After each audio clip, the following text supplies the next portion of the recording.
we feature conversations with people who make amazing things happen. Today, I am here with Ellen Cohen, and we're going to be talking about her business and some other things. Today's episode is brought to you by Restream. Restream is a multi-streaming platform where you can, restream your podcast live and your video casts and your webinars and all of that good stuff. So Ellen, thank you so much. I'm so happy that you're here with me today. Well, thank you so much for inviting me. I'm happy to be here and talk to you too. So how do you take your coffee? And if you don't drink coffee, how do you start your day? Oh, I'm passionate about my coffee. Oh, coffee is definitely a serious thing. I actually have now converted. I don't drink black coffee. I just can't wrap my head around it. I like the viscosity of having some kind of, like milk in it. And I've recently discovered Ripple, the unsweetened pea protein milk. And it's cool. really thick and it has no sugar in it. And it's got a lot of protein, so it adds some great density to my coffee, and I really like it. That's awesome. I've heard of pea protein being really good for you. I've heard of it in shakes and everything like that. So that's that's interesting. Ripple's great, the unsweetened one, because it has no sugar. Mm-hmm. So. Nice, cool. So tell us a little bit about who you are, what you do in the world, and what you're up to these days. So right now I'm an executive coach. I have 25 years experience as an entertainment lawyer. So I spent most of my career lawyering, and I became an executive coach 10 years ago. And just over the last year and a half, I decided that I was going to focus my attention on building my coaching practice as opposed to pursuing my entertainment career, where I was in-house working for many of the different studios like Fox, Disney, Showtime, Sony. And so I was always full-time, and it's hard to have a coaching practice when you also have a full-time job. Yeah. Hard to have a side gig, right? And so now I'm really focusing more on being an executive coach. I do have some entertainment clients, but that's not where I'm focusing my attention. And I work with lawyers, coincidentally, and business leaders to help them. The name of my company is EBC Coaching, and Consulting, which happens to be my initials, but everything is based on EBC. So it's envision your best self or your highest potential, break through your mental glass ceilings, and cultivate innovation and possibility. Nice. So I have to ask, first of all, I love that you come from the entertainment background. That's a profession that's near and dear to my heart, of course, but that's a big leap from entertainment lawyer to executive coach, or at least it may seem so on the outside. What made you make that transition? What was that like?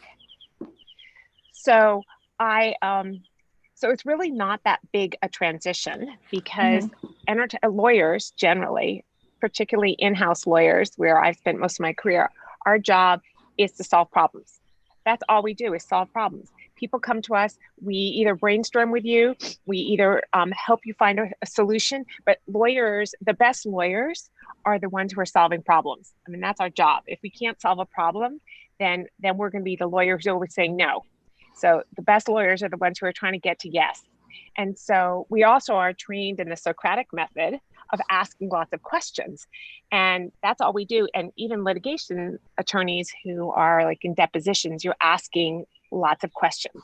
I mean, sometimes it's more directed because you're trying to get to an answer. Right.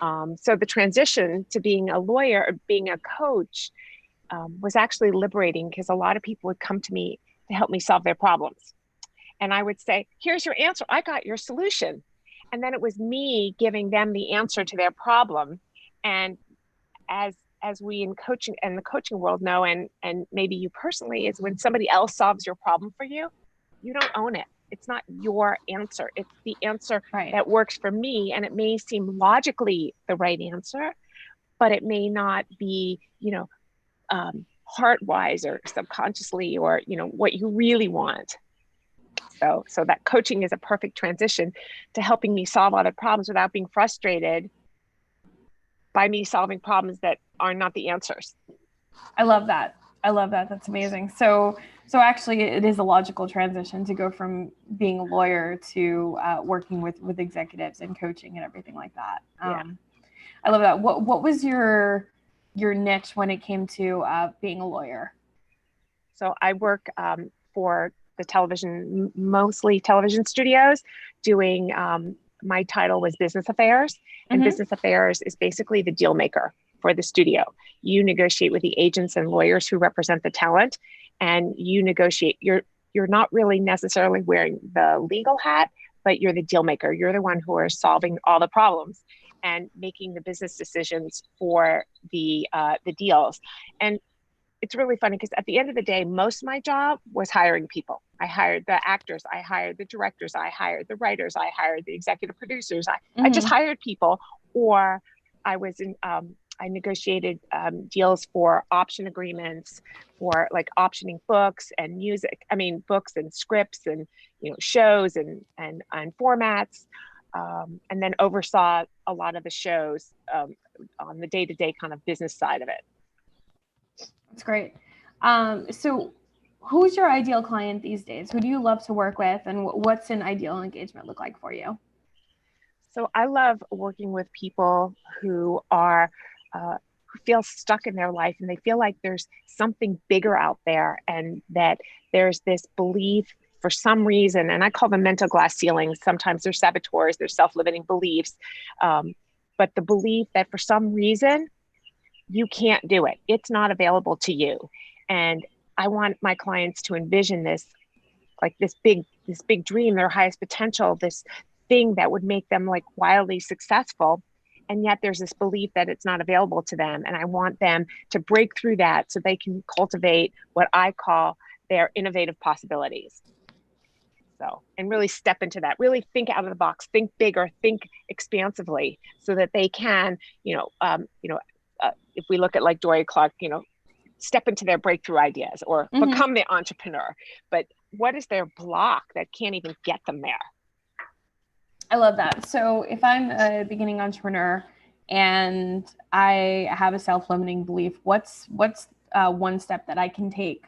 Because I know no matter where we are, most of us, the great majority of us out there, have self-limiting beliefs. What's one step that we all can take today? I just want to step in and say everybody on this planet has self-limiting beliefs. Yeah. Right. So it's just they take things to extreme. There are lots of different ways. It depends upon what your self-limiting belief is, but through the coaching process, we uncover what that is. What is the source of that belief?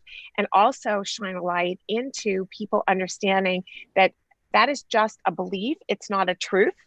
And that it is a thought that you have, because if you start looking at your history and your everything that you've done in your life, you can see that belief is not true, or it's based on a few things. It's Carol Dweck wrote this book called Mindset, and she talks about the fixed versus growth mindset. Sure. And a lot of times a fixed mindset, which is also like a self-limiting belief, as well as our saboteurs, the belief that 1, 2, or 3 things that happen in your life are evidence that you are not good at something. So you have created this self-limiting belief. I am not good at that because of only a few things that may have happened. So let's say if you, try to paint a picture and you're not innately art doesn't come to you innately, and you struggle with it, that means you're not good at art. But if you you tried it a few times and it didn't look like what in your mind's eye it should have looked at, that doesn't mean you're not good at art. Sometimes you have to work really hard at it. It takes more work, but that doesn't mean you can't be amazing. And there's so many examples in history. I mean, Michael Jordan, he got fired from he didn't even make his high school basketball team. So the one thing that we can start to do is really think about, what is it that I really want? Where is this belief coming from? What is the source of this belief? How do I let go of it by not focusing on what I can't do, but focusing on what I can do, focusing on what's possible, not what's impossible. So there's a lot of mindset and self-talk. That's great. Thank you for that. So what's next for you? What are you excited about these days? What any projects coming up, anything like that? So I was just talking about this mindset piece, and I've just really gone down this path of studying mindset. And Angela Duckworth, who wrote this book called Grit, who took the mindset philosophy and really looked at, well, how do you go from this mindset to really become a master? What is it that is the difference between somebody who gets stuck and doesn't excel? So, and I discovered that the American Bar Association has a whole program on women and grit. And so I would really love to start teaching and helping women lawyers, as well as anybody who feels like they have these self-limiting beliefs, and help them really step into what's possible. I love that. Become gritty. So, so how do we become gritty? What's our, what's the first step that we can take? It kind of ties into what I was saying before. It's really about, what is it that you want? What is it that you want to accomplish? And we have to get rid of that self-limiting belief. If we start with a perspective, it's possible versus it's impossible. And it's a lot of self-talk, it's self-affirmation. And what I do, I also teach meditation. And so I help my clients meditate, and kind of, even if they don't want to meditate, if you want to journal, you think about, if I had a magic wand and I could dissipate and dissolve all of your self-limiting beliefs just for this moment, and you can envision yourself in like living your dream, like everything that you wanted. So I say, like, don't imagine that you're a singer in a bar. Imagine you're a singer at, Staples Center or Madison Square Garden. You're just, if that's your big dream, go to that biggest place possible and imagine that you're there. Okay. So you have no self-limiting beliefs. This is just a dream. You're just imagining, and then be there for a moment. Imagine who you are in that moment. How did you get there? What made that possible? What did you have to let go of to have made that happen? What self-limiting beliefs? I'm not good enough. It's not possible. And then what beliefs did you have to have about yourself that made that happen? And then we come back, and then we reverse engineer to get there. So it almost sounds like the NLP principle we do have, right? Because you're thinking of the end goal and then going back, like sort of taking the steps back, as opposed to saying, well, when I have this thing, I'll be this person, right? Yes. So you are that person today. Yeah. Right. Oh, and the NLP thing, my favorite thing about NLP is the concept of the map is not the territory. And that is a profound thought of self-limiting beliefs. Are you familiar with that concept? No, explain that a little bit. Oh my God, I love this. So when we're like 5, something bad happens to us, let's say, or even 7, or we take this art class. So we draw this map in our mind that defines that experience. And that map we drew when we were young defines the territory as we're not good at something. Right. And so imagine a 5-year-old or a 7-year-old drawing a map. First of all, it's not representative of the actual territory. But as we get older, we still cling to that same map. And that's what we use to define our beliefs. And so we have to redraw and get rid of that map. And the other piece about maps is that if you draw a map today of your street, okay, what are you going to put in it? Okay. Everything that you put in it is subjective. And if you draw it down granular, all the way down to the cars, well, what about the trees? And then, by the way, you draw it, if you put all the cars in 5 minutes, that map is no longer accurate because all the cars have moved. So our maps are always so fluid, but we cling to them as the truth. That's brilliant. And it's, it's such an important thing because everything could change for us at any time. Right. So, right. We just have to redraw that map and not cling to the map. Exactly. Especially for those of us who are doing a lot of things, or, we're high achievers or whatever the case is, that map changes hourly sometimes. Right. Right. And we cling to that belief that may have happened when we were 7. And it came, like, maybe your mom said when you were 7, you were doing something and your mom said, wait, don't do that by yourself. You need help. And maybe that happened a bunch of times because maybe you were a rambunctious wild child. Yeah. And you were always trying to do things by yourself. And because that's just who you were, but your parent was afraid. So they're like, don't do that by yourself. So then you create this map that I am not capable of doing anything without somebody else's help. Right. Right. And that's a big context, because actually what your mom probably just meant is, let me help you. And, so. Right. Yeah. Let me teach you, or like, be careful, because if you're playing with matches, that's dangerous, Right. or Right. something. But you cultivated this map in your mind that I am incapable of doing anything by myself. And I actually had a client who said that to me. Mm-hmm. Mm-hmm. It's amazing. It's amazing how we bring our context into adulthood and for the rest of our lives sometimes. Yeah. And so those are our self-limiting beliefs that we drew when we were a little kid. And that's the, I'm not able to do that. I'm not good enough. It's not available to me. Mm-hmm.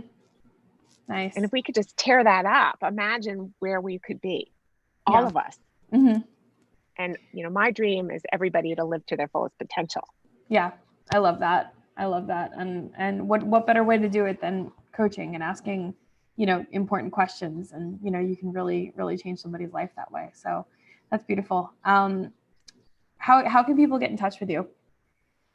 So my website is EBC Coaching. Mm-hmm. It's from my name, Ellen B. Cohen, ebccoaching.com, or LinkedIn. It's also the EBC Coaching is the LinkedIn site. And my legal site is different. I actually have a separate site, and if people are interested in television production issues, that's Mm-hmm. contracts, with contracts are plural, contractsmatter.com. Contractsmatter.com. Great. Awesome. Well, thank you so much for joining us today. It's been great to get to know you and Thank you. Talk a little bit. And for those of you, you know how to reach out to Ellen, and of course you can find us on Facebook, YouTube, and on my business Facebook page as well. So I'll be tagging you in that so you can share it out. And I hope you all enjoyed the live, or if you're watching it later on the replay, I hope you enjoyed that as well. This has been brought to you by Restream. Ellen, thank you so much for joining me. Thank you. Thank you.